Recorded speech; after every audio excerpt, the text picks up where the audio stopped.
Hello everyone, can I please just have your attention? Hello everyone, can I please just have your attention?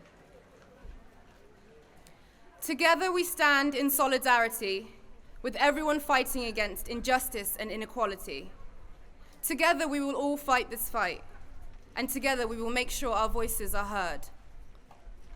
Enough is enough. Black people cannot keep suffering. Until we stop suffering, we will not be silenced. Every day we hear about innocent black people being harassed. Hello. Sorry guys. And sometimes worse, by the police, the very people who are meant to protect us. Until they change, we will not be silenced. George Floyd was a black man, a father, a son, a brother, a cousin, who was killed by a policeman who kneeled on his neck for 8 minutes and 46 seconds.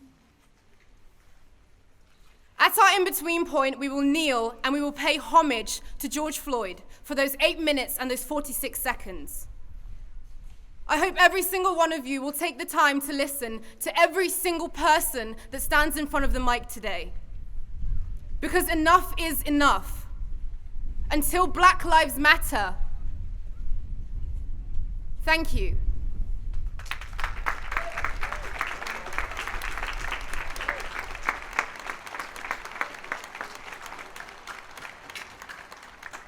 Hi everyone, thanks so much for being here today, and thanks everyone for joining in on the live stream and being at the forum. Obviously, we are still under lockdown and in the middle of a pandemic, so we do ask that you please, as much as possible, stick to social distancing. Don't be in too big a group, maintain social distancing. We have a great number of speakers today, so I think without further ado, I'll pass over to Leithu.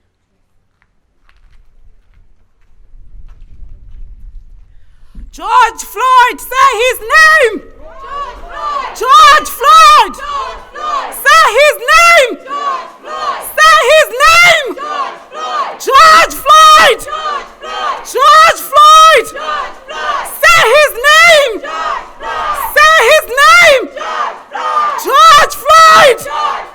George Floyd! George Floyd! George Floyd! Dada! Dada Nelson Mandela! Can you hear me? Dada! They've done it again! Dada! They've killed one of your sons. His name is George Floyd. Say his name, George Floyd. Say his name. George Floyd! Say his name. George Floyd!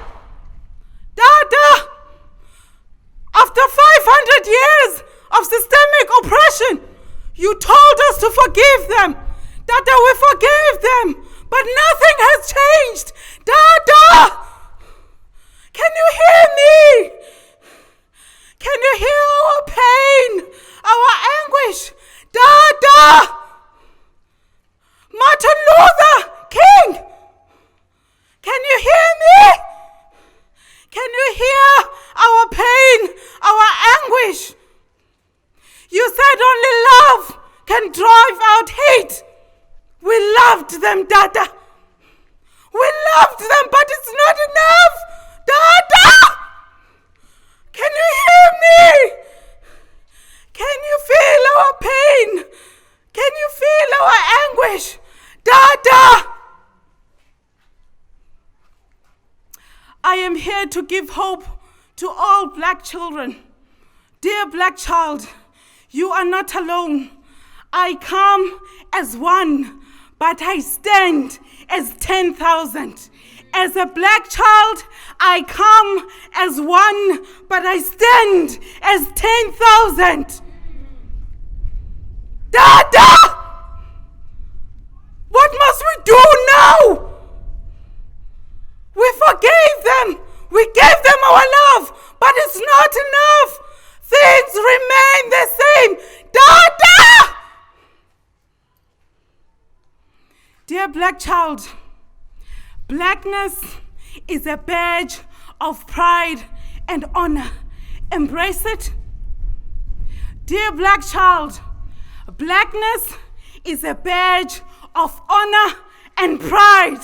Embrace it and wear it with confidence and pride. I am black. I am proud of my color. I like it when they say black. Some say it to make you feel the pain, but it makes me proud. It makes me proud. Proud of what I am because I can't change it. Nor would I want to. George Floyd! Say his name! George Floyd! George Floyd! Say his name! George Floyd! Amandla!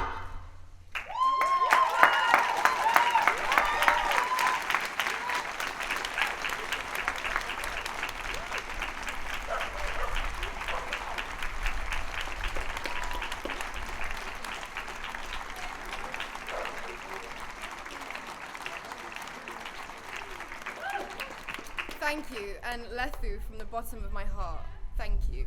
Thank you so much. Next, we're going to have Rachel Lee.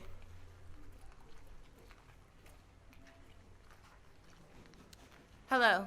I'd like to share with you guys a few experiences that happened to me when I was living in the States.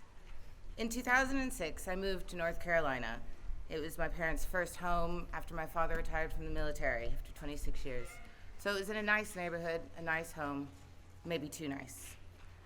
One day, I was out with my friends, shooting water guns at each other, clear, plastic, full of neon color. No one would have thought they were real guns, or so we thought, until 8 police cars pulled up upon us. 16 officers, guns drawn, as I stood there with my hands in the air, tears streaming down my face, repeating, "We don't have any weapons." I thought that would be the end of my life that day. But unlike many others, it wasn't. A few years later, I argued with a friend after a night out. She had her male friend hold me down on the ground, face first, while she kicked me in the face repeatedly. When the police showed up, I was the one arrested. I was the one handcuffed. And I was the one told that I was resisting arrest. No charges were pressed against me for that day because they knew, no matter what they said, I had done nothing wrong and that they were in the wrong for arresting a female who was assaulted by a white male just for being black.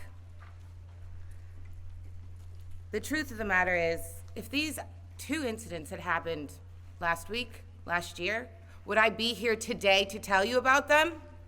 Does anyone here think the answer to that question is yes? Because I honestly do not. 14 years ago, these incidents happened, and nothing has changed except things have gotten worse, and they will continue to get worse until we stand together to make sure things change. The time is now. The time is now to stand together and make a difference. Thank you.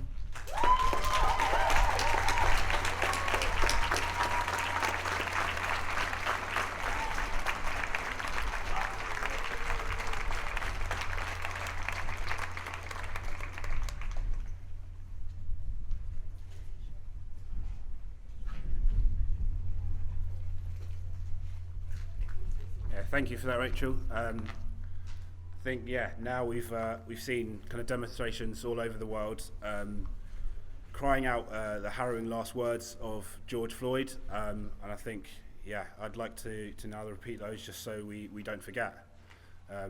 If everyone can say it with me. I can't breathe. I can't breathe. I can't breathe. I can't breathe. I can't breathe. I can't breathe. I can't breathe. I can't breathe. I can't breathe.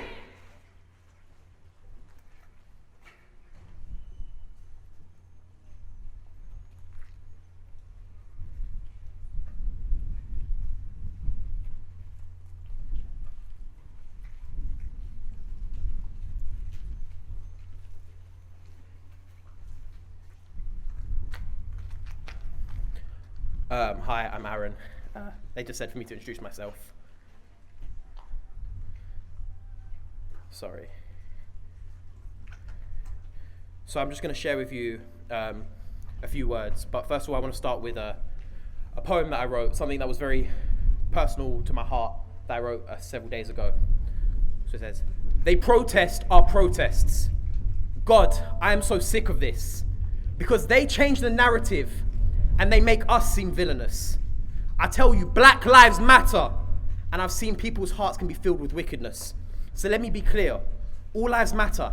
That's ridiculous. We say we want freedom, to be treated the same. They tell us to stop protesting. Don't you have any shame? A white man with a gun. But tell me, where was the blame? On the black man running and not the man taking aim. He said, I can't breathe. We could all see his pain. They took a man's life. George Floyd was his name. They murdered a woman named Belly because they have a stomach for hate. The UK is racist, so tell me, what makes Britain so great? I see my brothers dying. I hear my sister crying. I ask, when will it change? When black people stop dying? No, wait. When black people aren't killed. We're still slaves to this system. It's just the streets are our new field.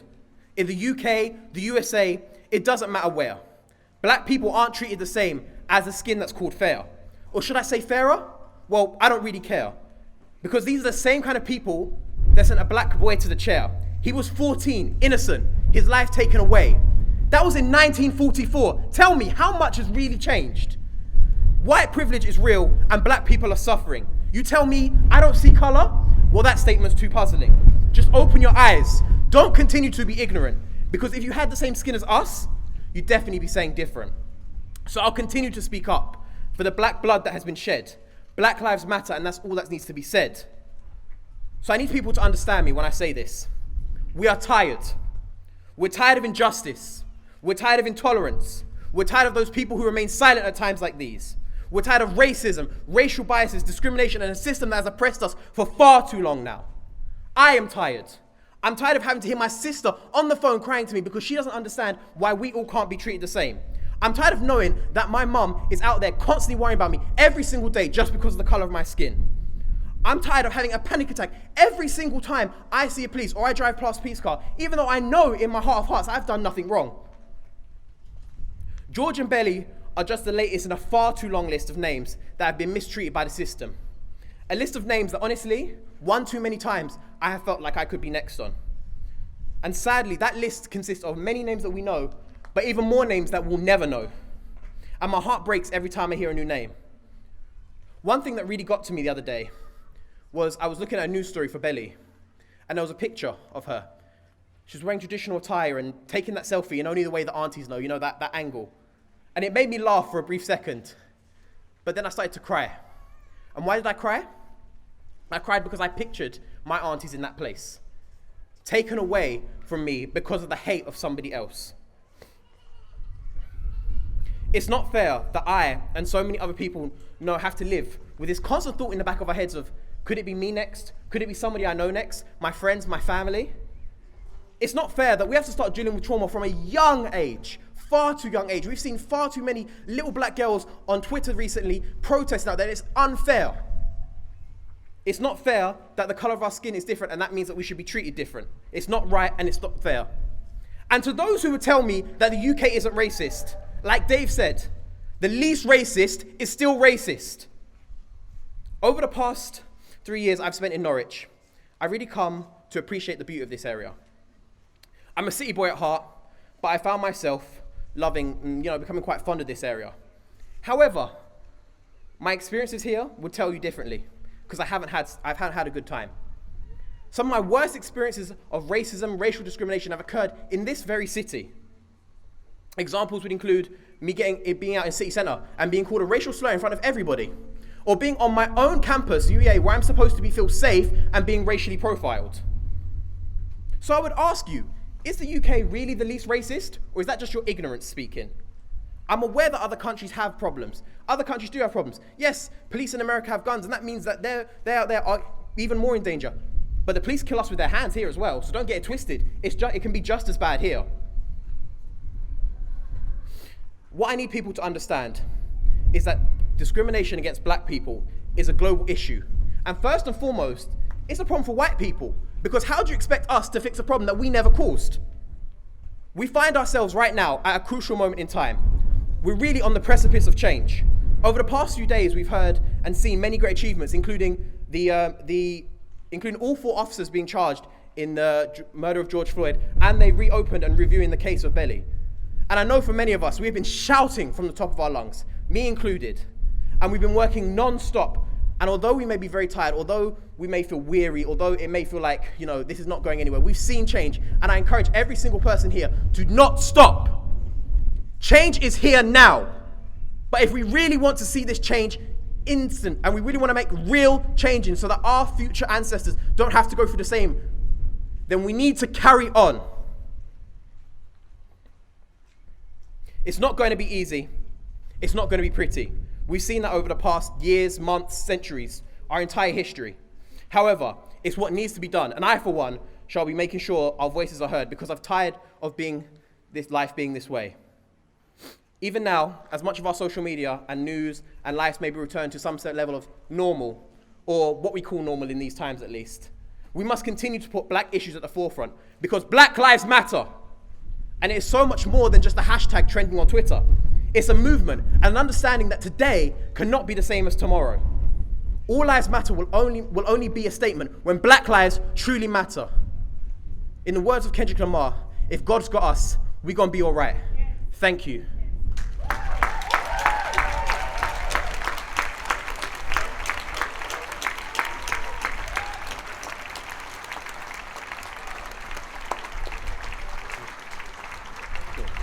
That was really incredible. Thank you, Aaron. Our next speaker. Do you want to introduce yourself?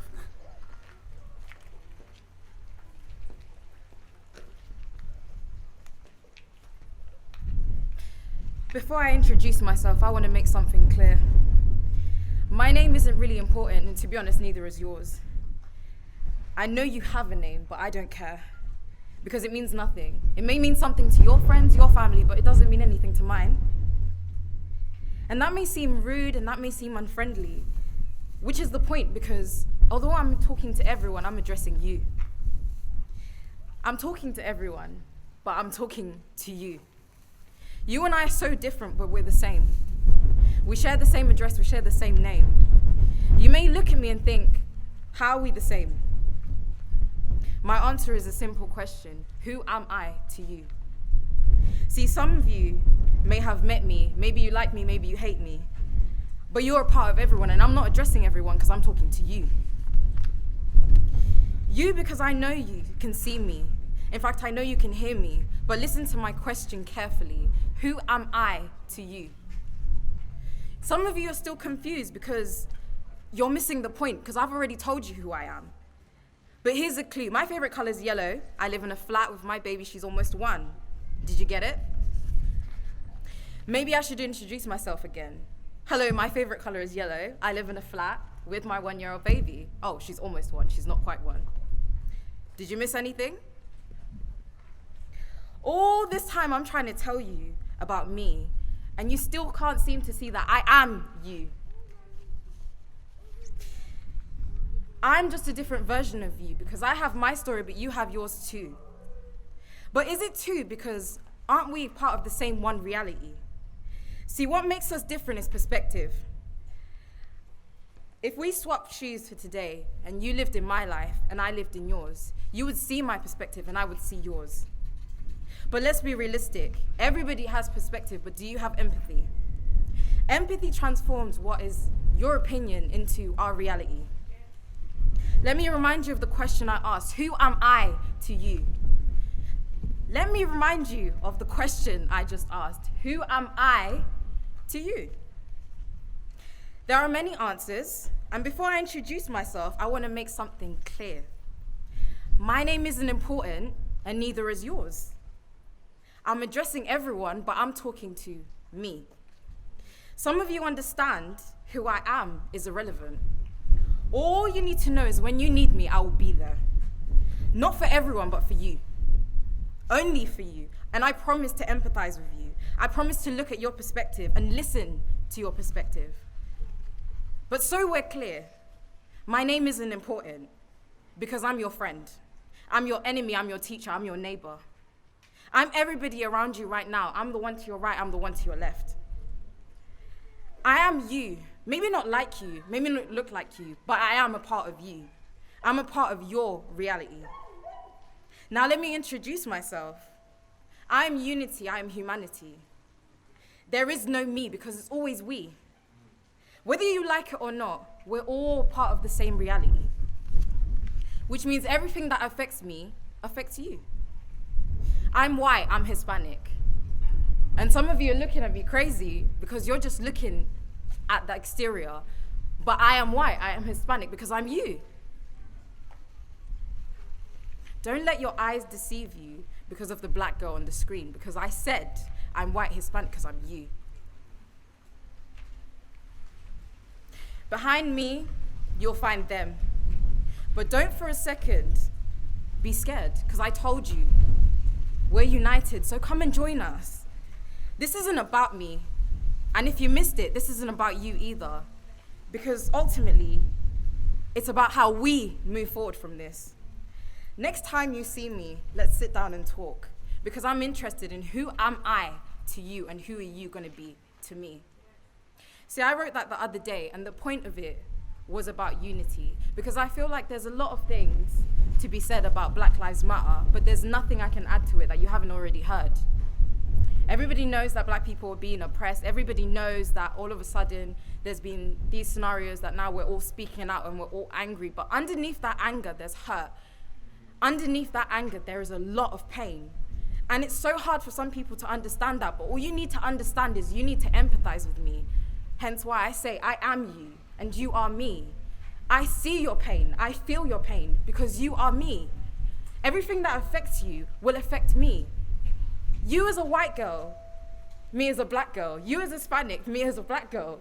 Everyone, you are me because you need to feel my pain when I say I am black and I'm upset. I am black and I am hurt. I am black and I am scared. My baby is black and I am so scared. I'm a mother, a black mother to a black daughter, because that's how it comes out. I can't change her skin, and I wouldn't want to, because that skin tells a story. That skin is her life. That skin is everything she's going to be judged by. But are you going to judge her? Would you judge you? Would you want me to judge you? Because remember, me and you are the same.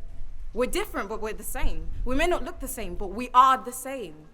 We're all in this together, and all I wanted to talk about was unity, because like I said, my name is so irrelevant. My name is not important. My name is your name, because we are in this together. So, Black Lives Matter. All lives matter, but right now, Black Lives Matter. Thank you.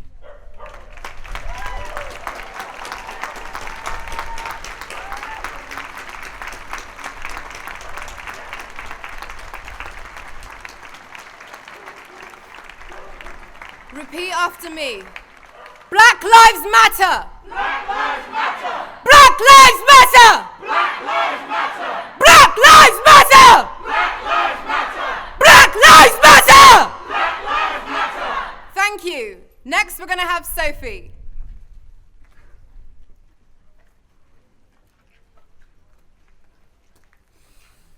I'd like to start this in a very typical speech starty kind of way, and I would like to thank the organisers of this for giving me this platform. So when you look at me, you probably see someone that could easily pass as white, and I don't want to, and I realise that whilst it's possible, I never will. My mum raised me to understand that society will always see me as black. Doesn't matter that I'm half white, it doesn't matter that I'm half black, it doesn't matter what I am. Society will see me as black. Whether I do something wrong, whether I do something right, I'm black. And I realised that not everyone will understand that. Many of you will, but a lot of you won't, because a lot of you are white. And it makes me happy to see a lot of white faces here, but what I need you to understand is you will never feel the things I've felt. My grandparents came over with a promise of, some great life, opening open welcome arms, and that's not what they received when they got here. My grandfather, a black man, served for this country's Royal Air Force, and was he treated with the respect he deserved? No. Was my grandmother? No. Am I still to this day? No. And I'm not going to speak about my family's experiences as if I have the right to speak about theirs, but what I am going to say is mine. What I am going to say is that I've been asked things that no white person would be asked, because I'm seen as different. I've had a white girl look at me and ask me, "What color is your vagina?" As if she has any right to know. As if that's any of her business. As if somehow what is in my pants matters. And she didn't ask me out of curiosity, because if she had asked me out of curiosity, she would have taken me to one side and she would have asked me privately. But no, she made a point of saying it in front of her other white friends and laughing and giggling and making a point of it. Like it matters. I get asked a lot, you know. So what's your situation with your parents? Where are you from? Does it matter? I'm from Earth. I'm a human. Why does it matter to you where I'm from or what my parental situation is? I've had a customer once say to me, "Where are you from? Because you're not from here." And I was ready to jump over that counter, and I realized that if I did that, I'd be feeding into their hands, because I will always be seen as what I was in high school. I was the CBG, I was the crazy black girl.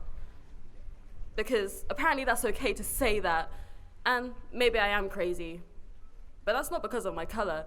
And my ex-boyfriend's great-grandmother once said that my mental health problems are because those blacks coming over and mixing with their whites, it brings their diseases and it makes people like me, which are diseased.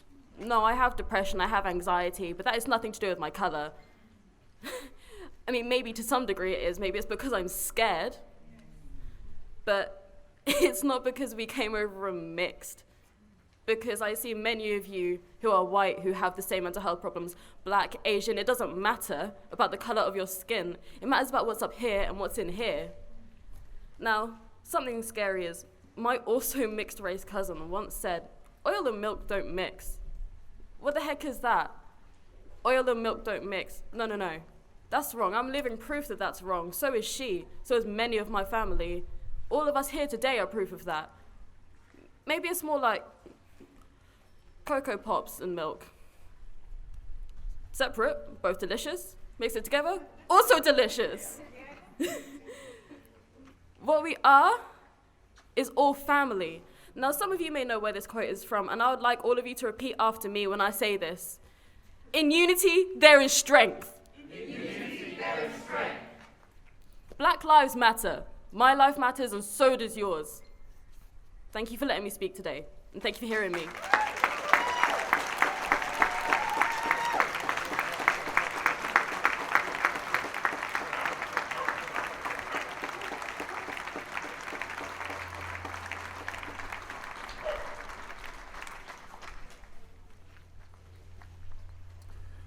I just want to say I'm from the U.S.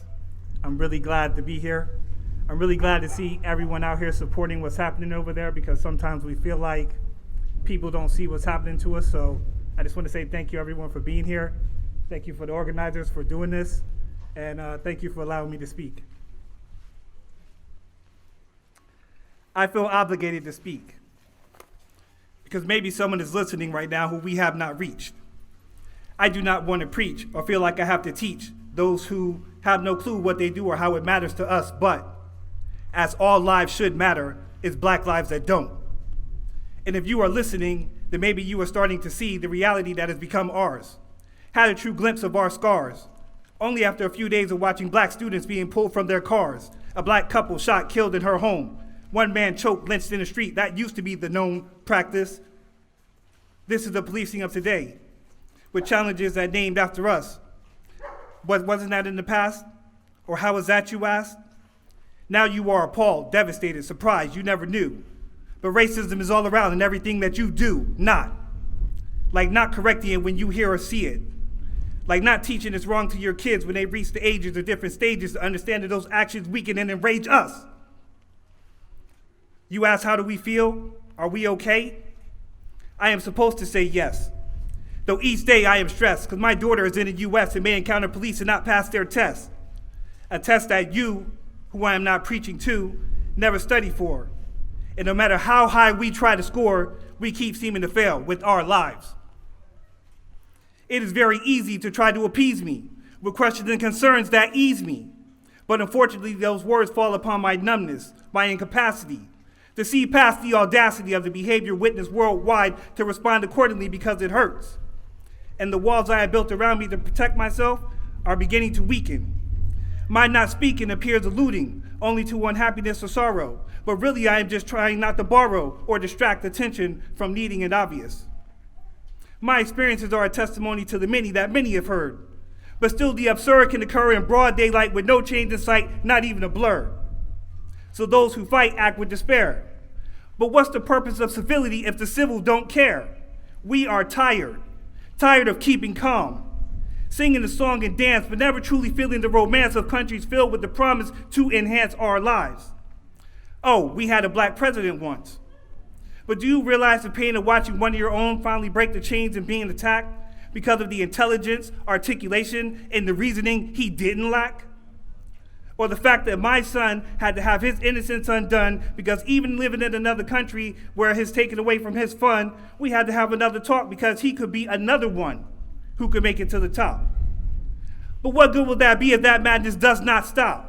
If in 15 more years he is still shedding tears because black people are still dying and police still inflicting fear. So when you stop and you think and you question what to do, be an extension of our voice because they won't silence you too. Thank you.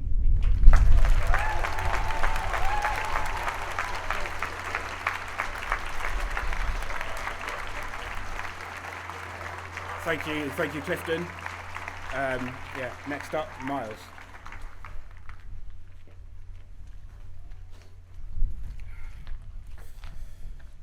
First of all, I want to thank everyone for coming out today. You know, it's really great being able to stand together as one. And you know, for a number of days recently, I've been talking to a lot of my friends and my family about all the issues that have been going on for years and years and years. Don't get it twisted. This isn't new. You know, this is systemic. This is institutionalized, and the key thing is standing together so we can actually bring about some form of change. I was born in London. I was born in Lewisham, and I moved to Jamaica when I was 6 years old. I moved back here when I was 19. And when I got back here, I was a bit confused. I didn't really understand what a lot of people here actually go through on a daily basis because, you know, we like to feel quite sheltered. I felt quite sheltered from it when I was living in the Caribbean. But day by day, you realize that there is actually a problem. And it could stem from walking past someone dressed exactly as I am now, and someone clutching their bag just a little bit tighter because I'm wearing a hoodie and some sweatpants. I work at a law firm, and even though I'd walk through the city in a suit, someone would say to me, "Look, there's a black guy in a suit." And I actually overheard someone say that. So it's difficult. Day by day, I feel like it just gets harder and harder, but seeing everyone here gives me some form of hope, and I really, really, really appreciate it. So I wrote something a few days ago, and I thought I'd share it with you all today.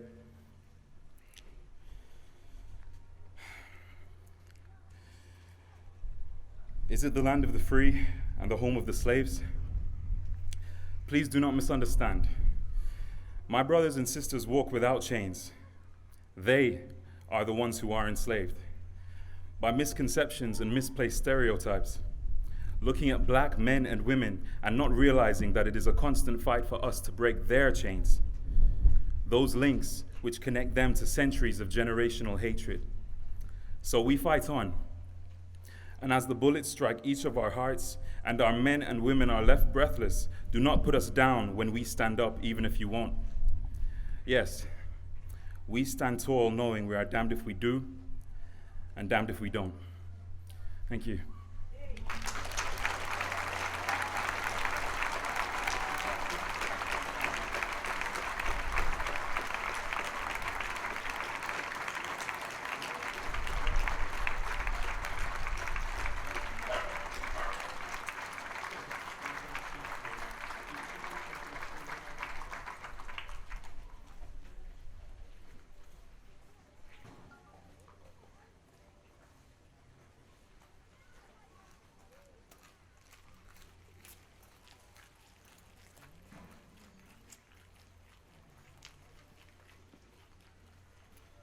In memory of George Floyd, we will now be kneeling for 8 minutes and 46 seconds.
8 minutes and 46 seconds.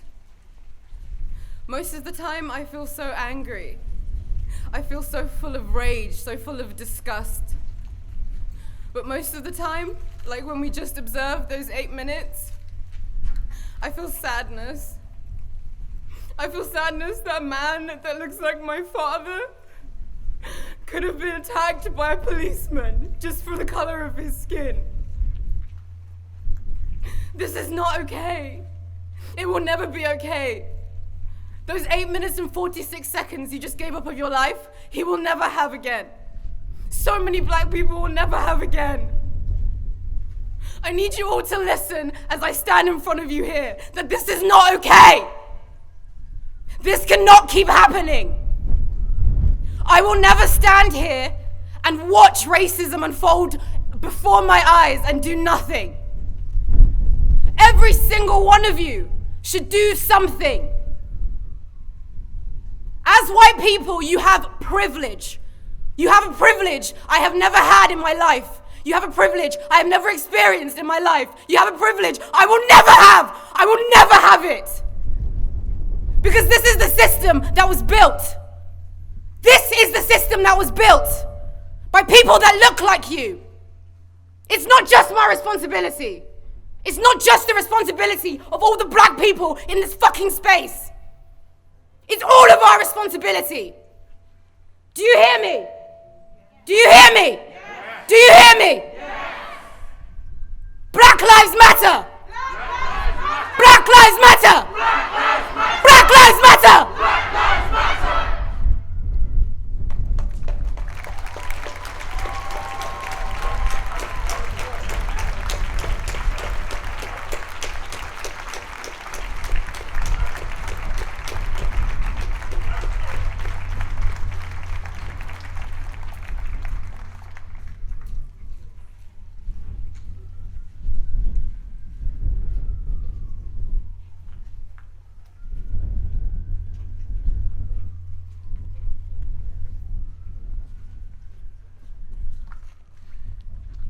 Hello.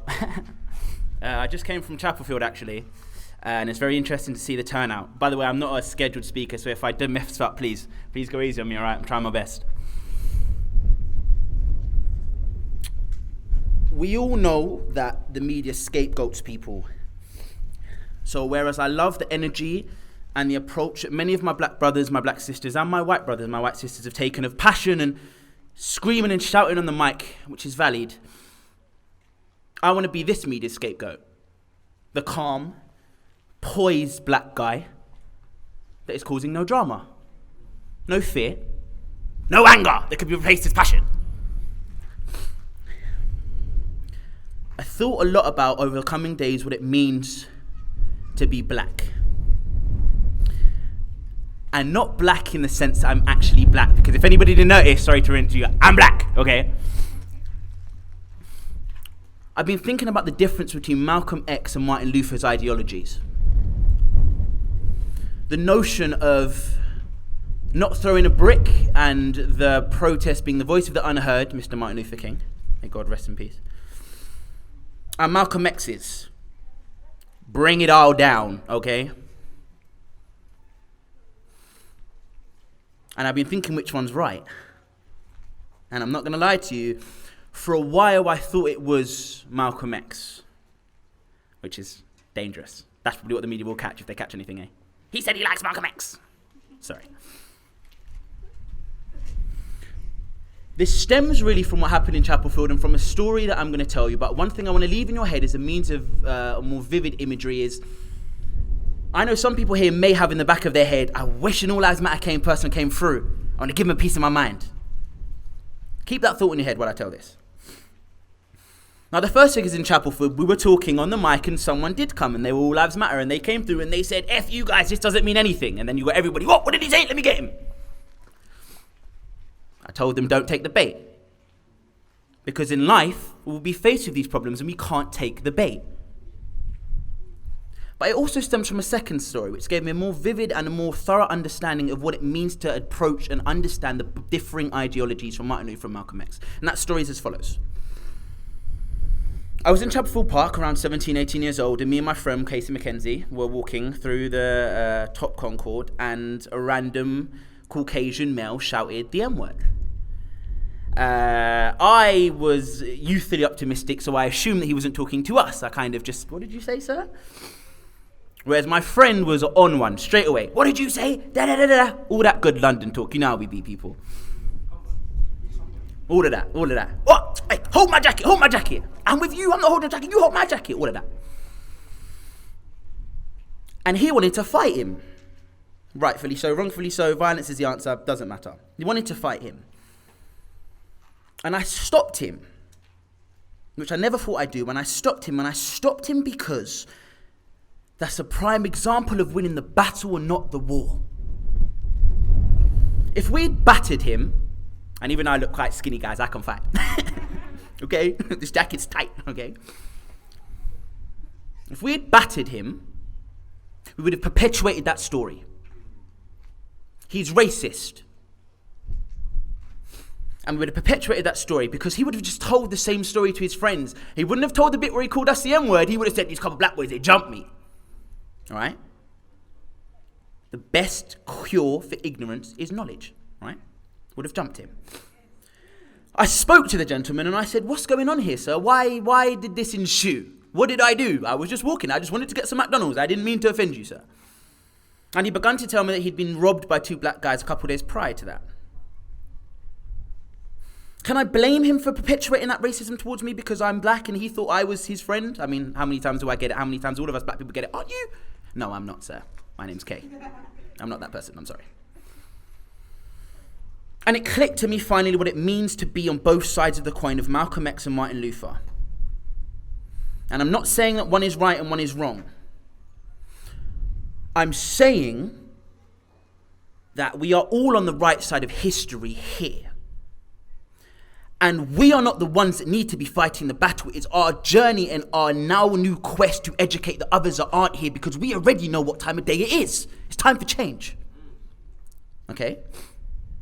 For me, I can finally understand what Martin Luther was trying to get at. He was seeing the long haul game. Knowledge is power. Knowledge changes ignorance. Martin Luther King said, bring it all down, okay?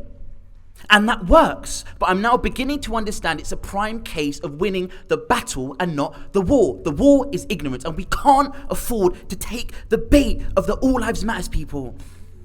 We can't afford to take the bait of the people that call us the M-word on the street or give us a certain look because this journey is deeper than that. We need to put on a united fight of strength and unity. We can't break that easily, okay?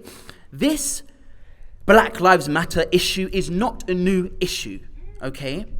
Which is why it surprises me and it shocks me that there's now been such big, because I've been fighting this journey for my whole life, so I was confused at first because I didn't understand what it meant. I didn't understand why this is suddenly a big thing and everybody's in the streets, Black Lives Matter. We know this, okay? What we need to do and we need to ensure we do is educate those who did not come today, because everybody here knows what time of day it is. We know what's up. We woke, as the young ones would say, okay? It's our duty to educate those who are not here. We know. It's down to us to tell others that don't know. And the last thing I like to say is, I don't like the notion of fighting, no one's wrong and no one's right. And unfortunately, I fought some dark things and some dark days about Caucasian people. And I'm going to hold my hands up and I'm going to apologize, right? Because they're here with us, okay? This whole notion of you've got privilege and you need to fight against, they're here with us. Don't scare them away. There's only a few of them, okay? There's only a few, okay? You don't want them to tell their friends, oh, them black guys are crazy. The media was right. Let's go. All lives matter. Look what you did, Jess. You did that. That's your fault, okay? They're with us. And I'm fighting the struggle and the journey of people's lives matter. Black and white don't mean anything to me. Guys, thank you for being here and have an amazing day.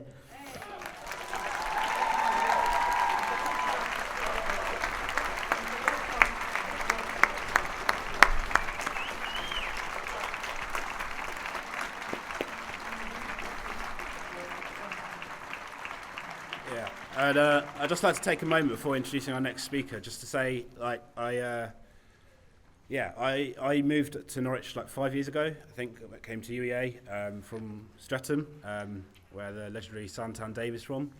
And I'll be honest, the 5 years I've lived here, I've not seen a lot of black faces, but it really means a lot to me, not just to hear the voices that we're hearing today, but just seeing more black faces around and helping organise this.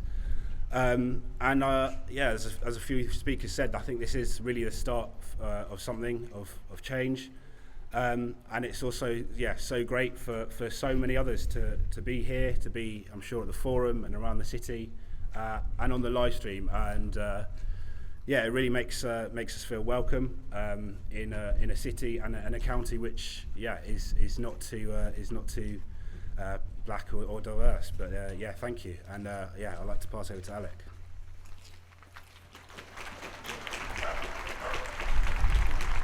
Hello. I'd just like to thank everyone for coming out today. It's taken me a long time to find the words of how I'm feeling. At the moment, it's just a mixture of emotions. The same emotions I'm sure most people are going through right now. Anger, frustration, and sadness. But I'm also feeling exposed. I'm afraid of the outcome. Throughout my life, I have ignored the racism I have experienced in the form of jokes, ignorance, and blatant abuse.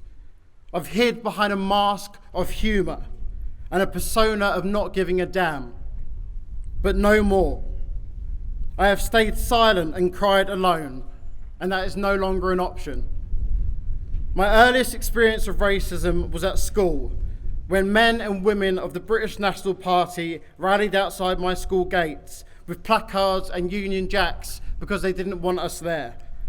All the people of colour were rounded up in the assembly hall, where we had to wait for our parents and friends of parents to get us home safely.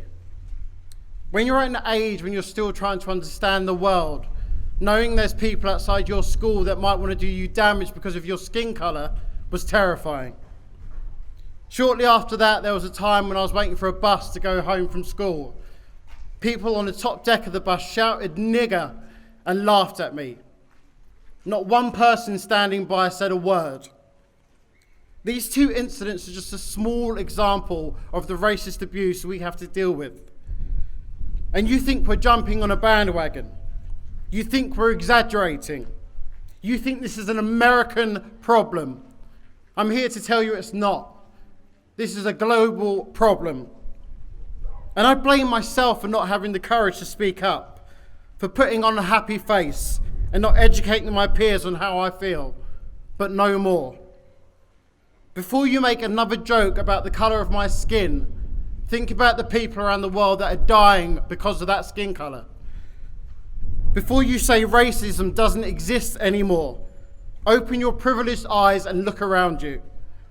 And before you say this is all a bit too much, it's been a bit too much for us for our whole entire life.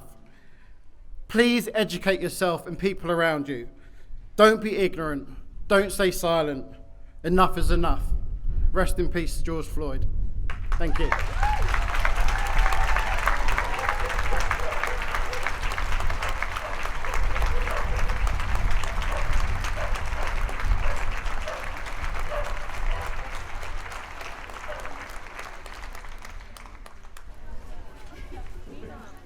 Hi everyone, my name is Debbie and I'm here to talk about my experience of racism in Norfolk and UK schools as someone who's lived in 4 different countries and has attended 11 schools.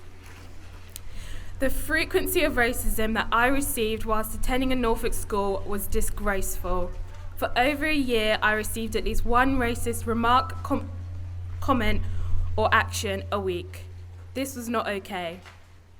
I was 13 when I was walking back to the changing room after a PE lesson, barefoot, when a student made the comment that I had left my shoes on the slave ship.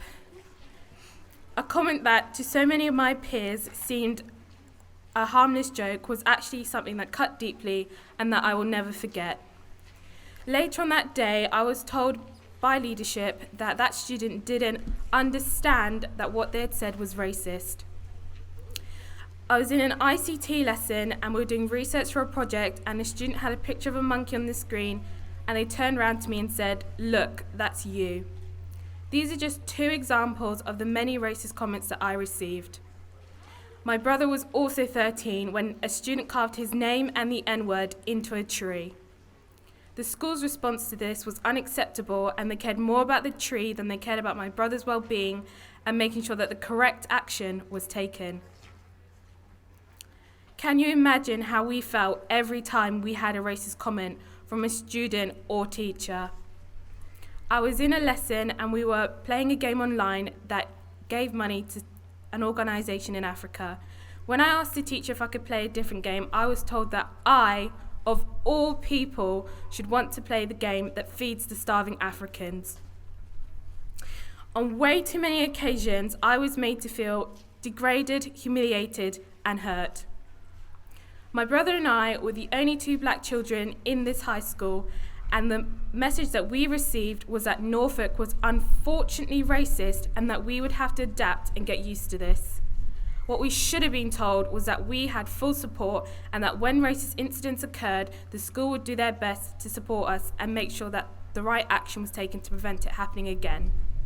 Black children should not feel like they have to educate everyone around them on how what they say and do is racist and how microaggressions aren't okay. "You're pretty for a black girl" isn't a compliment. "You don't sound African."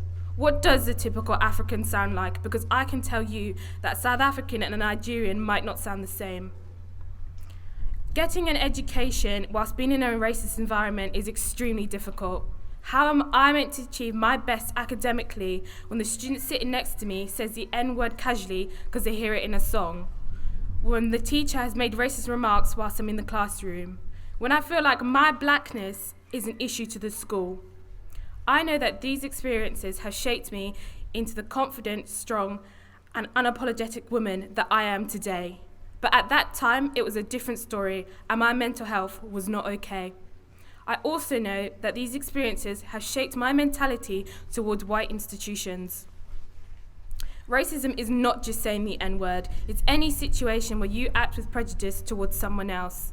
In my place of work, I've had people touch my hair without my permission. Not once has this happened to any of my white colleagues. I'm now left in a difficult position where I have to decide if I'm going to ask for my personal space back and risk upsetting the customer and management, or if I'm going to give up my right to my own personal space. Don't touch my hair. Don't ask me where I'm really from. Saying I'm a nice complexion of brown is rude. All black people are beautiful, no matter how light or dark they are. In my experience, UK school stance on racism is turn a blind eye. This is not okay. Schools are educating our future, and by allowing these children to be racist, it's these people who are becoming the adults that the racist police that see us as thugs. The adults that refuse to be treated by black nurses and doctors. The adults that become the racist politicians that see black as a problem that needs to be treated. Not one of the UK schools that I have attended has partaken in Black History Month, thereby denying everyone the chance to learn black history within a UK context. It's not enough just to teach slavery. Our history is so much more than that. I'm interested to know whether Ofsted reports are truly representative of the racism happening within UK schools. Are schools getting high results at the expense of black children? Black lives matter in schools as well. Make sure that we feel it that way. Thank you.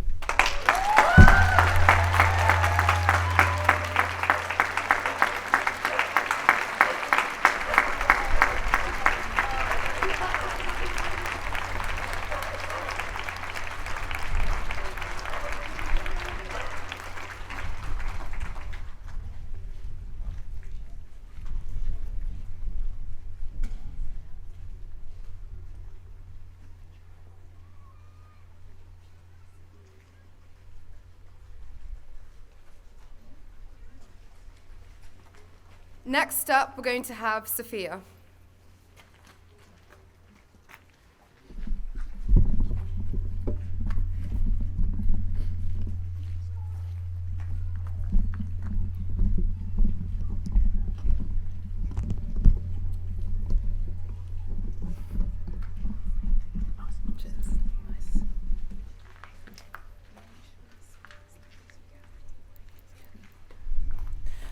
Thanks for organising this, everyone, and for turning up. It's very surprising and good to see it happening in Norwich, not just London. Ever since I can remember, I felt this unshakable pain and anger inside that my white friends and family didn't understand. As I grew older, I realised that feeling was the product of individuals and institutions that didn't even consider themselves to be racist. We're here today to show solidarity with those protesting against the murder of George Floyd and countless others at the hands of a racist state in the US, but also to shine a light on racist systems that are alive and well here in the UK. Racism forms such a strong part of our national identity and is woven into every element of public and private life that so many people don't even recognise it. I work for a youth justice charity. Most of the children and young people I work with are from black and ethnic minority backgrounds. I see the ways racism impacts their lives every day. Every day, I'm sent videos and accounts of police officers assaulting or unlawfully arresting children and young people, always black, some as young as 8, many of them with special educational needs, all of them helpless and overpowered by large groups of adult police officers. In the UK, black and brown children account for over half the young people in jail.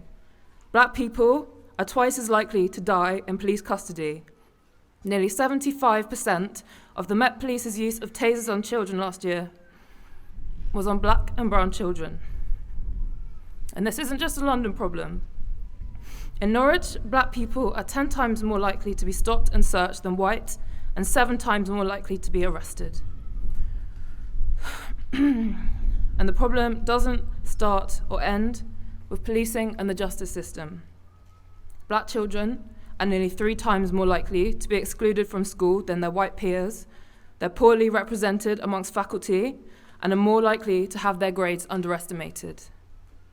When they are excluded from school because of their behaviour, often a result of unidentified special educational needs, or not having yet learned a language in which to express their feelings about the injustices they face, or because their afro hair doesn't adhere to school uniform codes, they're denied access to justice on the basis of discrimination. When working with these children, I'm reminded of all the times I got into trouble because I had the audacity to question my teacher's racist remarks or to have big curly frizzy hair. From the age of 5, black children are told that no matter how innocent they are, no matter how much joy, goodness, softness, or creativity they seek to bring into this world, they will always be regarded as thugs by many, and their life and liberty will be endangered by those who are supposed to protect them. If you still don't think any of this is relevant, here in Norwich, a couple of years ago, on my way back from the shop, I was attacked by a woman who bashed my head in while shouting racial slurs right outside my mum's house. That happened because we live in a society that tells us that black lives don't matter. Hold on to the outrage that you feel today. Use it to push you to protest, to donate, support black-owned businesses, write to your MPs and to ministers and to those who hold power, big and small.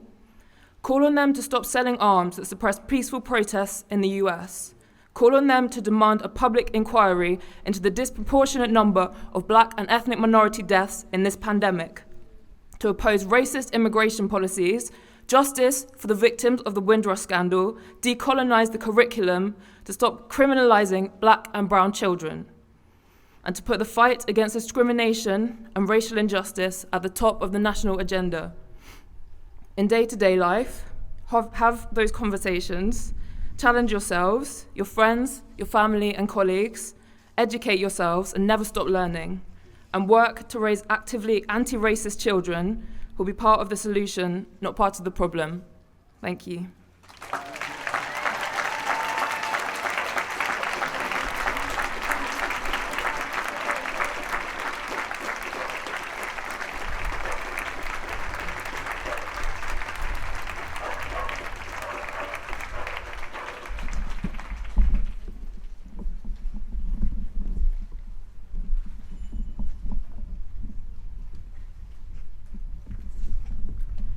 Hello, My name is Shola, and today I want to share with you all my experiences with microaggressions, stereotypes, and accepting myself as a young black woman.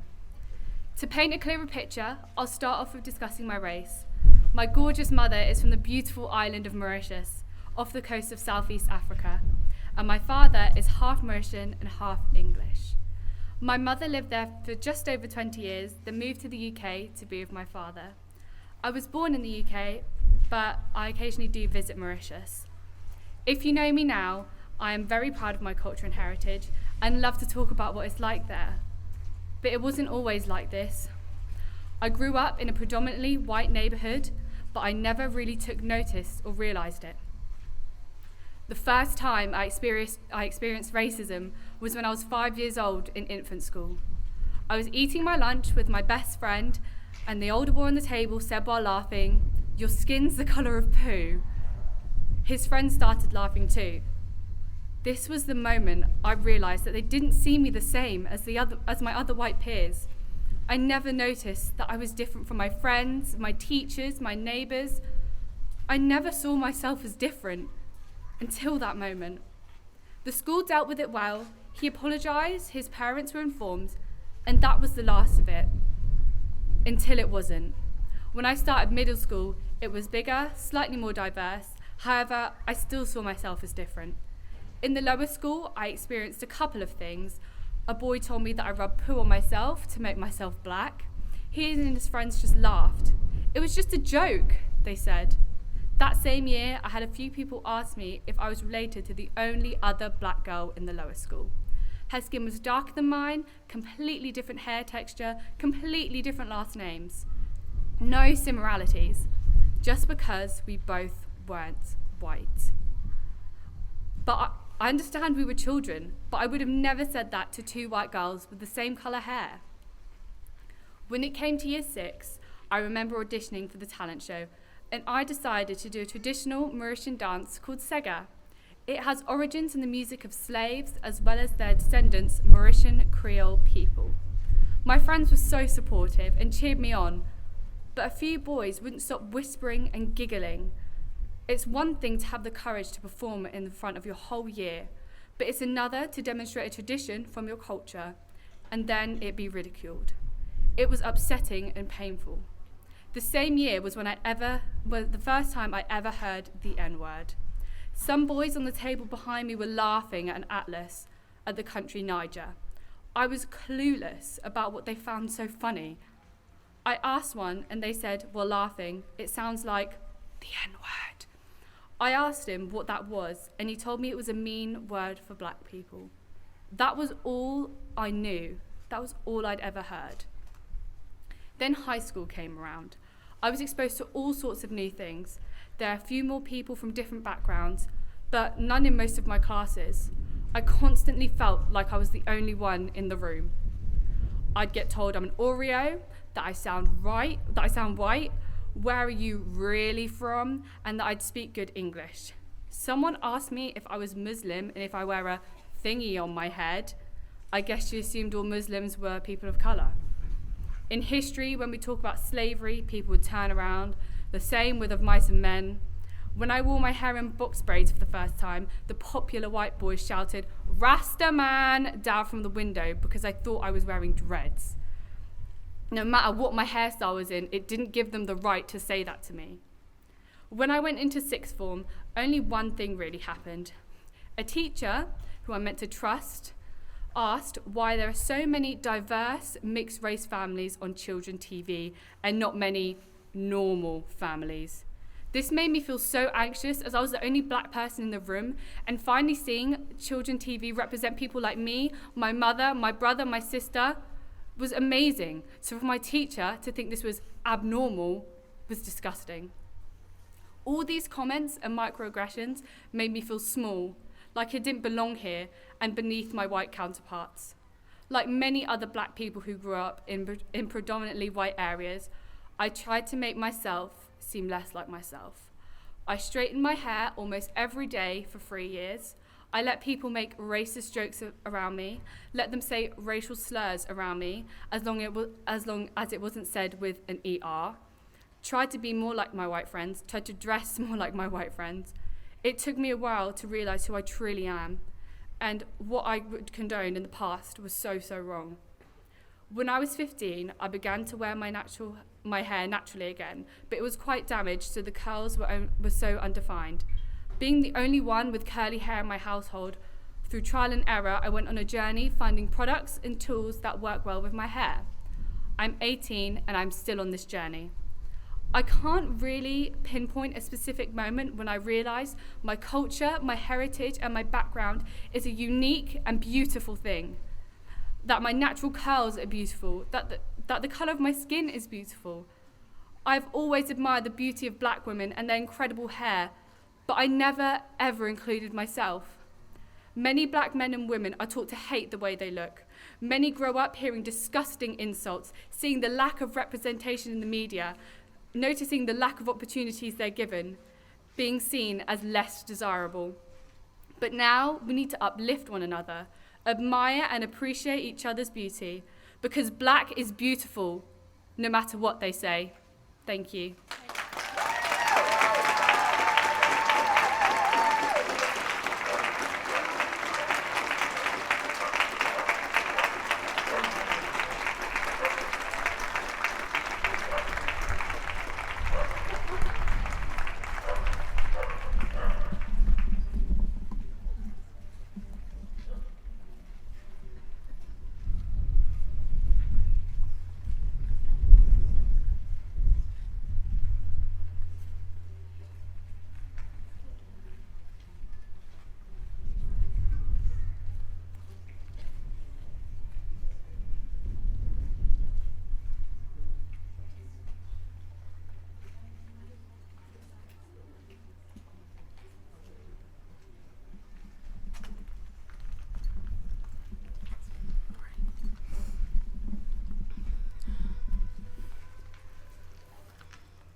You're pretty for a black girl. You're so well spoken. Is your hair real? Where are you from? Are you sure you're fully black? Why are you so angry? Do you speak African? Are your lips real? Are you guys sisters? Can I touch your hair? You're a good shade of black. I'm not usually attracted to black girls, but... Do you have a nickname? That name's hard to pronounce. You'll be fine. You're a strong black woman. I was 15 years old when my hair was first used against me as a tool for white violence. When asked in the court for the reason for this act, the perpetrator replied, "Porque soy una puta negra." Because you're a black bitch. It was ruled that there was not enough evidence, because a bruise on the black body is not worth as much as a bruise on a white body. We cannot remember when we lost our childhood to racial trauma. This was it for me. Black people, you never allow nobody to tell you, never allow nobody to make you feel less about your skin color. Your skin color is powerful. Your skin color is beautiful. Your skin color have history. And I'm here, and we are here, and enough is enough. Thank you.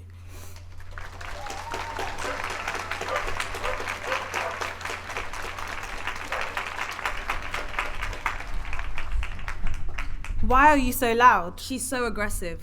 Why are you moving mad? She sounds like an angry black girl. I'm no stranger to those words. They defined me, they defined my childhood.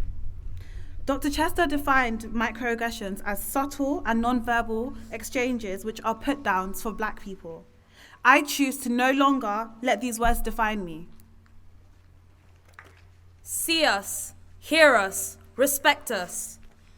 Justice for Sarah Reid. Justice for Joy Gardner. Justice for Cynthia Jarrett. Justice for Cherry Gross. Justice for Belly Mujinga. Justice for Breonna Taylor. Justice for Sandra Bland. And justice for Kendra James. Black women's lives matter. Black men's lives matter. Black LGBTQ+ lives matter. All black lives matter. No justice, no peace. No justice, no peace. No justice, no peace.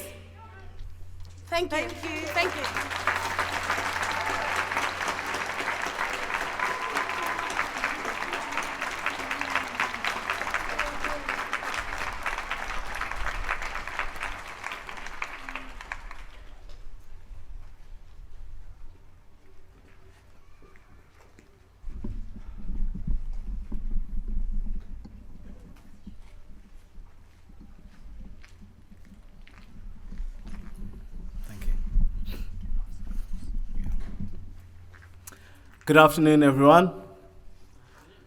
Well, I'll first of all start by saying it's tragic that George Floyd had to die in the way that it did to bring us all together in the way that we are at the moment. But his legacy will be this. There's black people here, white people here. I'd imagine everyone else is here.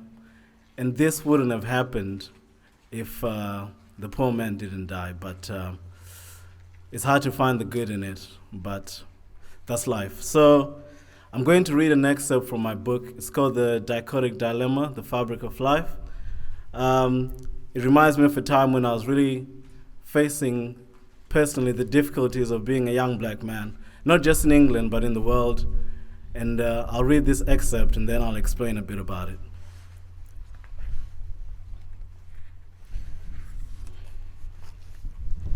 Okay, so black is supreme. Black is paramount. Black is impervious. Black is powerful. Black is impregnable. And black is eternal. Black is me, and I am a black man. Black cannot be unleashed, for it holds a power so great that if unleashed, it will resonate and reverberate through the galaxy. Black is ancient, and black is everlasting. Black is true, and the truth will liberate even the weariest of minds. Black is true, and I am black. Black is amazing. Black is complex. Black is simple. Black, oh my God, black is the sleeping giant, the sleeping elephant that cannot wake up. For if it does, tremble, or you better tremble, ye who drugs, rapes, belittles, and tortures me. Tremble. So this is one of my more inflamed and racially charged pieces. Of course, I'm a black man, and in this period of existence, it certainly has its challenges. Africa, the stronghold of black civilization, is a continent crippled by in many ways malfunctioning post-colonial political systems, which in many ways oppress their own people.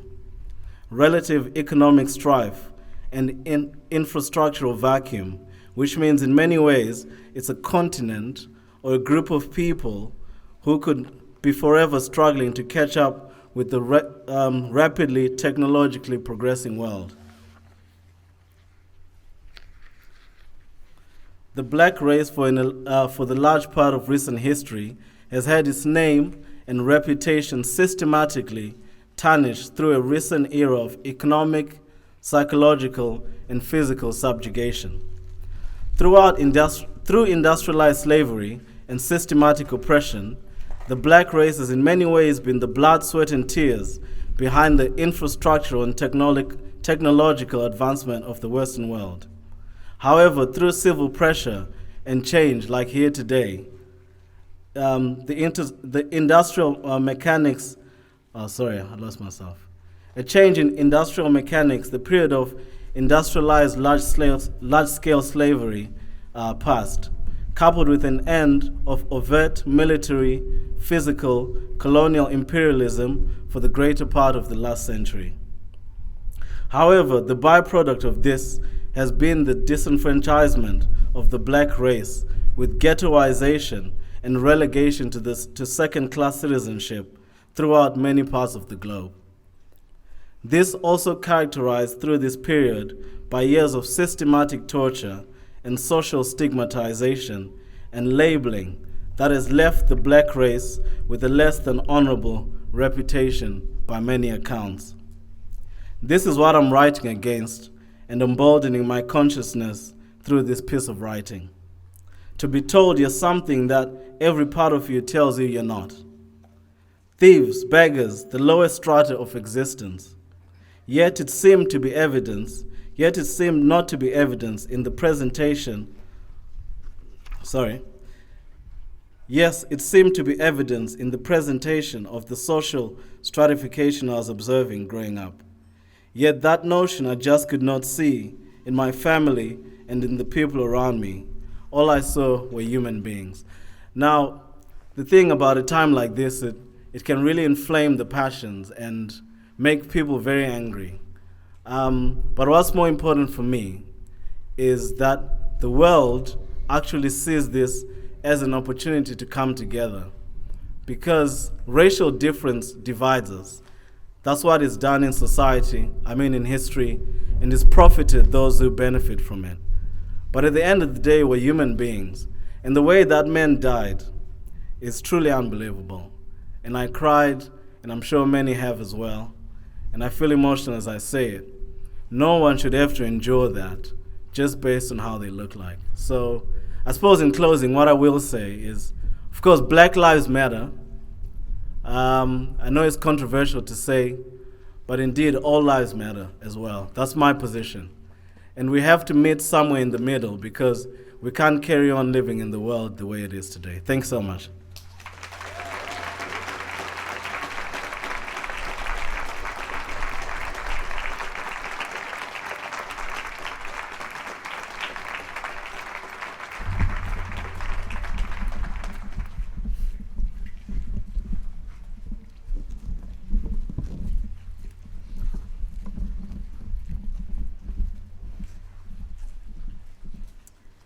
I need your help, guys. I'm gonna need you to shout as loud as you can.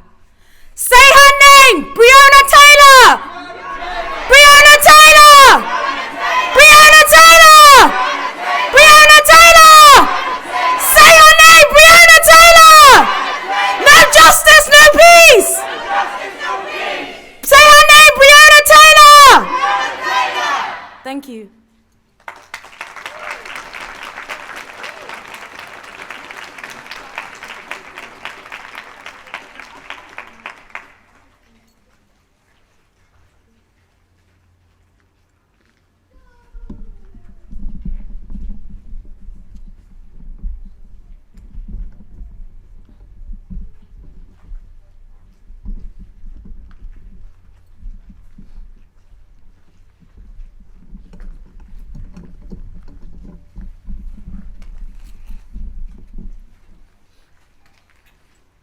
Hello everyone.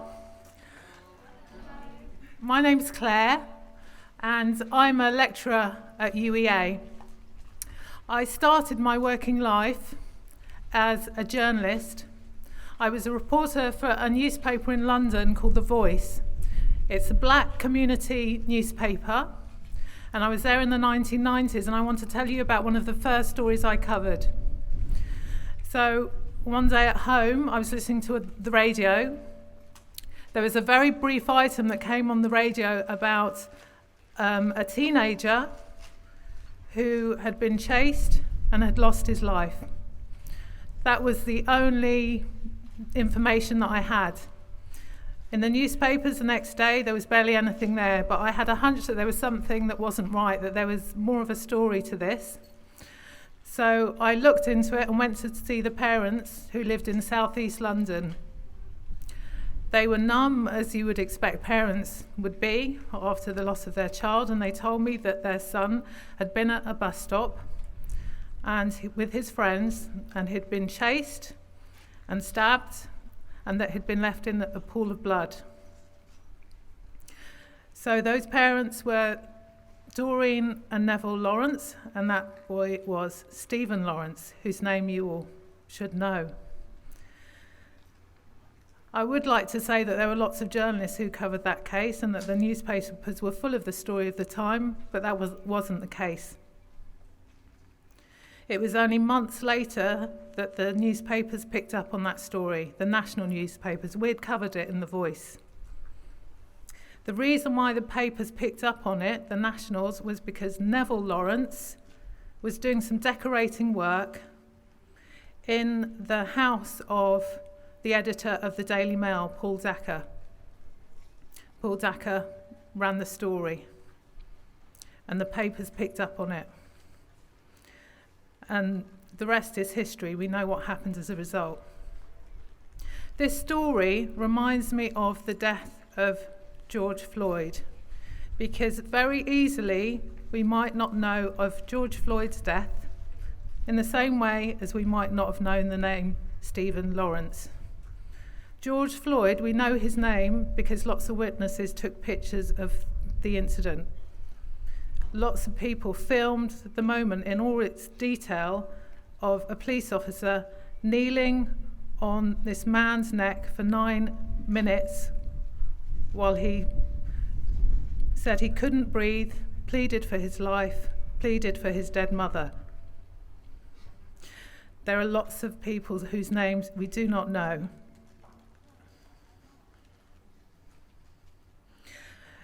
Stephen Lawrence, George Floyd, these are not isolated tragedies. They're casualties of violence which is built into the fabric of our society.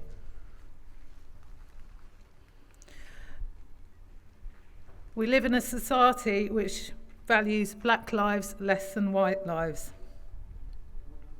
The deaths of Stephen Lawrence and George Floyd and all the other people who have lost their lives so brutally as a result of violence, racial violence, this is a product of systemic racism. It's not isolated. As a result of systemic racism, black women are more than 5 times more likely to die in childbirth. Systemic racism means that black children are 3.5 times more likely to be suspended from school. It means that black people are 9 times more likely to be stopped and searched by police. It means that less than 1% of university professors are black. It means that black graduates earn 17% less than white graduates. I could go on. Behind these statistics are real people with real feelings who suffer the consequences of everyday racism. Black Lives Matter is relevant because it brings attention to the fact that as black people, we're subjected to different forms of systemic racism and violence. And that because some of us are killed as a result.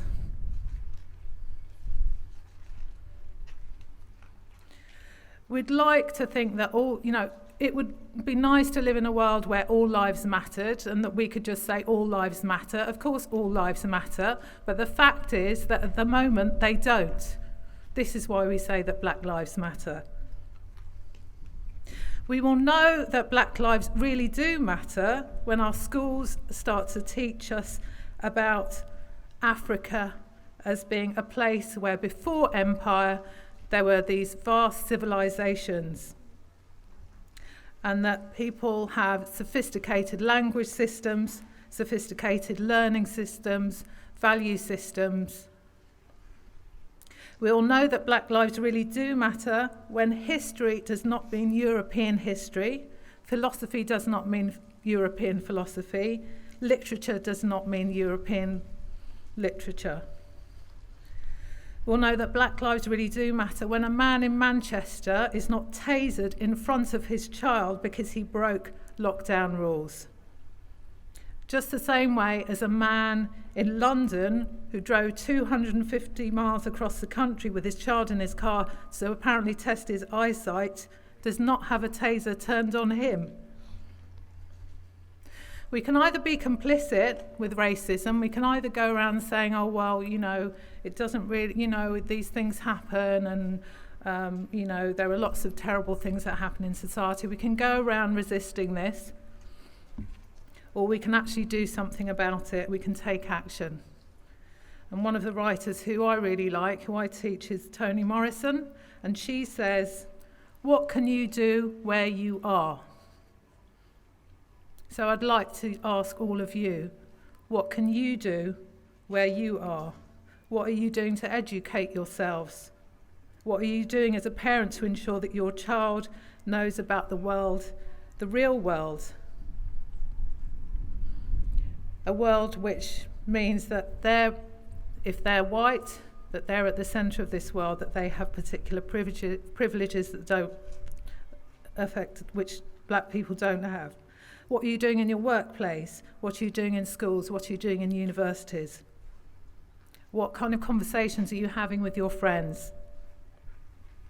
If every one of us does something where we are, however small, we can help create meaningful change.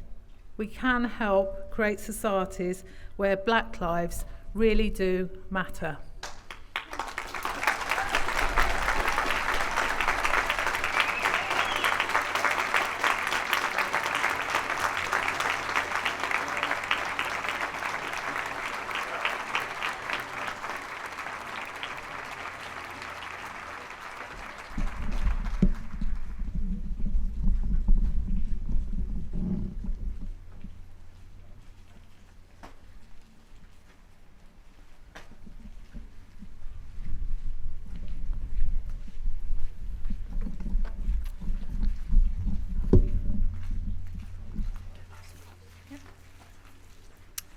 The recent unlawful murder of George Floyd presents us with an important question. Are the police around the world really here to ensure our safety? The recent unlawful murder of George Floyd also answers that question. The police are here for the safety of racist ideologies. They are here for the explicit purpose of denying us the systemic and institutional change we need to survive. As the unlawful murders of George Floyd, Breonna Taylor, Tony McDade, Rashan Charles, Mark Duggan, and countless others show, the police are not on our side. They are not on the side of queer people silenced by harassment. They are not on the side of trans people deliberately misgendered when imprisoned. They are not on the side of migrants both detained and violently deported. They are not on the side of women who report sexual abuse and are ignored. They are certainly not on the side of these lives if they are not white. And to repeat Sophia's point, and this is a really important point locally, Norfolk police stopped and searched black people 10 times more than white people in 2018-19. But when we address what initially appears to be an infraction by the police force, operating under the pretense of just doing their job, we also have to consider the broader economy of violence of which the police form a vital part. Think back to 2010, when this private security firm, G4S, murdered Jimmy Mubenga while he was in the process of being deported to Angola. Think about Serco, another private contractor of British prisons who have the power over the lives of people detained at immigration removal centres like that at Yarl's Wood, and in return, routinely cover up the abuses inflicted on detainees. Theresa May's hostile environment policy works in tandem with these institutions to normalize and essentially legalize racist humanitarian abuses. State power and corporate power are becoming indistinguishable. Although our police do not routinely carry guns and are not explicitly militarized, they still form part of the military-industrial complex. The business of allegedly keeping the nation safe is increasingly privatized and increasingly left unaccountable. Excused and enabled by the state, proponents of national security are accountable for nothing more than the accumulation of profit. The history of profit's prioritization over non-white livelihoods is a fundamental part of the UK's colonial history. This country's economic development relied on the systematic rape and pillaging of non-white nations, whose fights for independence were met with nothing less than torture. The brutal history of the dehumanization of black and brown people is absent in our educational systems, and it's absent in public consciousness, and now we are faced with the repercussions. The delusion of a great country whose elites have recklessly handled this pandemic, themselves impervious to its threat, while, as Gary Young recently noted in his amazing piece in the New Statesman, BAME communities literally cannot breathe, a result both of the explicit and hidden structural inequalities which make us disproportionately more vulnerable to the virus. So while we mourn those murdered in the USA, we have to consider how our country continues to participate to a global order that is fundamentally racist. Reading Angela Davis recently reminded me that the fight for an anti-racist society is an international struggle, and I thank every person who has put their life on the line in the States. I am grateful from the bottom of my heart that they have been courageous enough to repeatedly stand up to racism and to violently oppose a racism that has been violently imposed on us, to violently oppose the demand for assimilation into a racist, white social order. They have been an inspiration to us all, an empowering force for good against racial violence worldwide. But the fight for racial justice does not exist in isolation. This is a fight against the dominant social order. The Black Power movement again inspires me in their fight for socialism as intrinsic to racial justice. We must remember that the fight for our lives is the fight against capitalism, which enslaved us, the fight against imperialism, which continues to condition us, and the fight for solidarity in the face of political and corporate impotence, negligence, and violence. Thank you.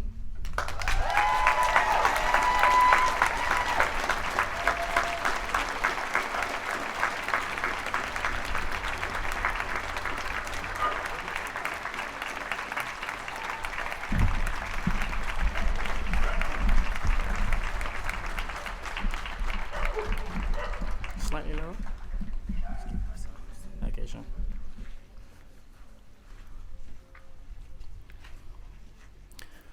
I want to start by thanking all the people who have organized this today. I am touched, I am blown away, I am angry, I am sad. I feel so many things. In case you're wondering, yes, that thing around my neck is a dog collar. And yes, I've heard it all before. Wow, a black vicar. Wow, you're young for a vicar. Are you playing dress up? I'm here to talk about the pain and suffering of racism. Pain is being told to sit at the back of the bus or use a different entrance. Pain is unjustified stops and searches by police because you're black. Pain is lying in a hospital bed, waiting for treatment while you are in pain, but the doctors do not believe you because you're black. And I'm supposed to then stand every Thursday and clap? I'm a person who has sickle cell anemia, and I'll educate you a little bit. It's a blood disorder, which means that my red blood cells do not carry enough oxygen around my body and also crumble regularly. So as a result, my arteries and veins get clogged. And so I suffer from systemic constant pain. So much so that I'm allowed by medical prescription to have morphine at home. So when I am making the decision to go to A&E, it's because it's life-threatening.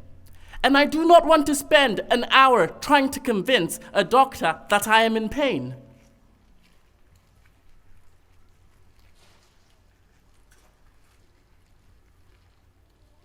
Pain is being told that we are constantly at a disadvantage when we start out in life. And so as a result, we suffer. We suffer as a group. We suffer at the hands of institutions, educational institutions, corporate institutions, and civic institutions. We suffer in schools and universities because, oh, isn't it so much fun to go to a party in blackface?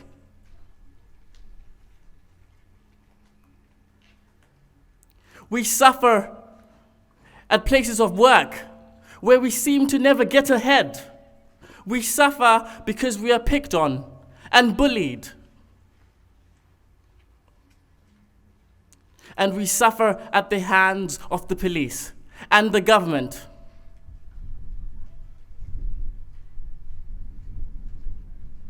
Suffering produces trauma. And some of the reactions that you get now are trauma-based reactions. And I'll tell you another little story, for example. Because I am a vicar, and because I've suffered so much pain in my life and disappointment when I go to hospitals, when I am doing my job, looking after the elderly, visiting the sick in hospitals, do you know what I have when I enter a hospital? A trauma response. The hairs on the back of my neck stand up. And something in my body and my unconscious psyche tells me that you should not be in this place because I've suffered so much pain there. And yet I'm supposed to be the person who goes to comfort your grandfather, your grandmother, the old, the aged. So the circle comes around, doesn't it? We suffer because we're vulnerable. We're picked on and not understood, cast out and not listened to, as if we do not have something to say or something valuable to contribute. You know it, and I know it. That is systemic racism. Normally, every Sunday morning, I open the good book to try and find some words of inspiration for my parishioners. This morning I didn't do that. I thought rather perhaps to remind you of words of men, great men who have gone before us, and let those words ring out in our ears. Do you remember that in MLK's speech, he said, "When I have a dream, I dream that slave owners' children and slaves' children one day will be able to sit together as brothers and sisters." Let that ring out in your ears. One day, slave owners' children and slaves' children's children may be able to sit together as brothers and sisters. He's talking about equality. Where is that equality today?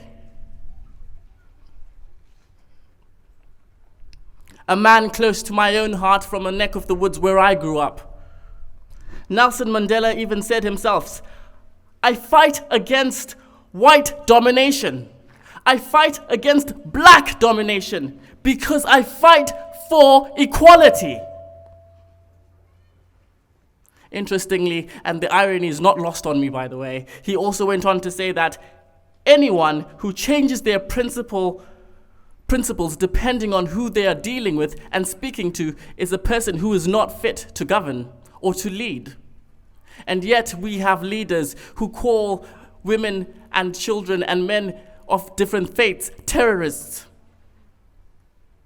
Where is the equality in that? And I say to you, in a way that you'll understand it, dear white people, do or do not. There is no try. FYI, putting a black square on Instagram is not enough. I'll just say that again. Putting a black square on Instagram is not enough unless you are prepared to stand up in your schools, to stand up in your places of work, to stand up against your own government.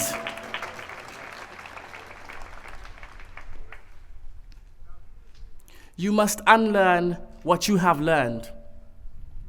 You must unlearn what you have learned. Racism is taught. And so you have to unlearn it. And I'm sorry to say this, but I'm not going to teach you. I do not have the time because I actually have real life battles to fight in my own life. And in the same way that I am expected to excel in my place of work or to go to university, perhaps it's your turn to learn.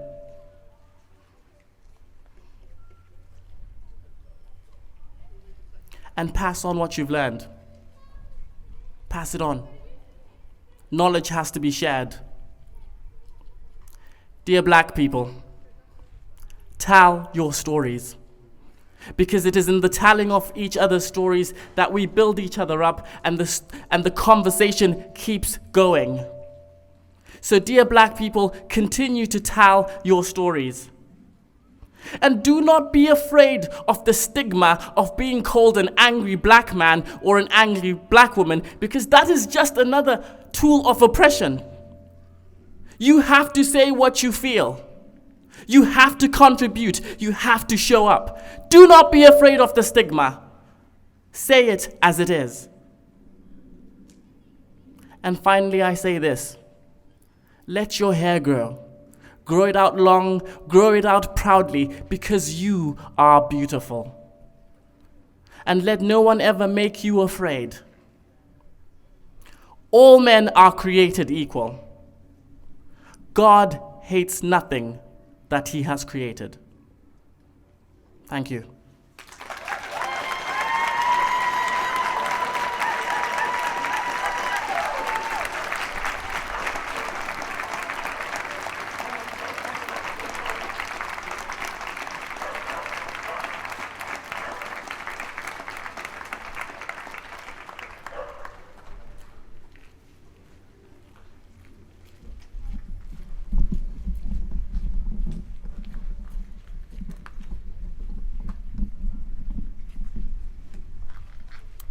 Hi guys, so I'm the last speaker and I just want to say thank you everybody for coming.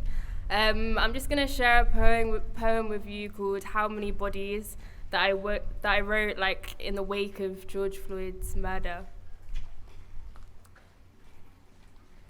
The murder is nothing new. Sirens ringing down street corners, red and blue, and nah, they're not here to protect us. They're here to shoot us, to crush us, to dead us, until we all turn to dust. Laying in crematoriums, they don't give a fuck. White bodies calling the police. Black bodies laying deceased. Calling 999, or is it 666? Because we're living in the hands of the beast. How many times when I check my social media will I have to see another lifeless body laying on my Facebook feed now like it doesn't have a mother, a father, a sister, a brother? What world is this where justice relies on hitting share, though it's clear the clothes the murderers wear, but God forbid the judge declare a white policeman gets his fare? Don't worry though, because we've fired him. Oh yeah, will that bring back the life of them? George Floyd, Ahmaud Arbery, Breonna Taylor, to name a few. But you fired them then? Oh, well that's cool. One rule for black, another rule for them. When you live in a sadistic white man's den, and to all my white friends who are carrying on their life as usual. How many black men and women have to scream that they can't breathe for you to take an interest? Because if you're not helping, then you're one of them. If you're not fighting for change, then you're happily benefiting from a system placing black people in a cage. How many people have to die before you notice our pain? Thank you.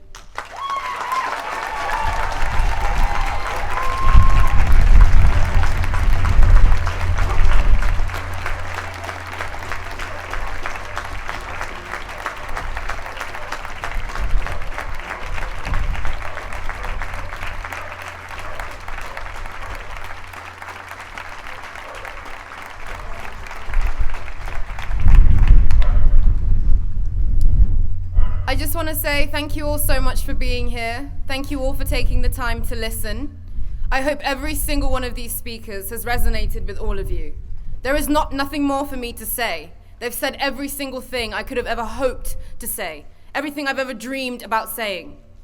Please take the time to listen. Question the country that you live in. Question the ideals that we uphold. Question who matters and who doesn't. And ask yourself, why? Where does this come from? How can we fix it? How can we be the change that's going to propel us forward? I hope today we've given you the tools to start something, to continue something. Just because this event is over doesn't mean the pain that we experience every day is over. That is going to take a long time. That is going to take a lot of people. And I hope every single one of you here accepts that as your responsibility, because it is. Because it's the responsibility of every single person on this planet, to ensure that we all have the same opportunities, that we all receive the same treatment, that we are all viewed as equal. Thank you.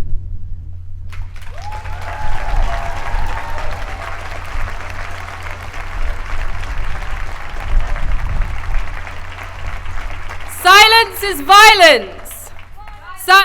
Silence is violence. Silence is violence. Silence is violence. Silence is violence. Silence is violence. No justice, no peace. No justice, no peace. No justice, no peace. No justice, no peace. No justice, no peace. I can't breathe. I can't breathe. I can't breathe. I can't breathe.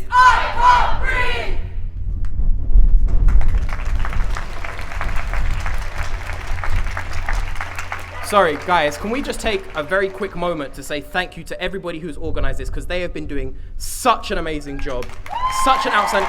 Trisha, Lisa, and the rest of you guys, everybody who has been helping today. You haven't seen how much they've been doing behind the scenes, but I've been hearing a little bit from Trisha, and it was absolutely amazing, so thank you guys so much. You guys are part of the world changers, and thank you so much for that.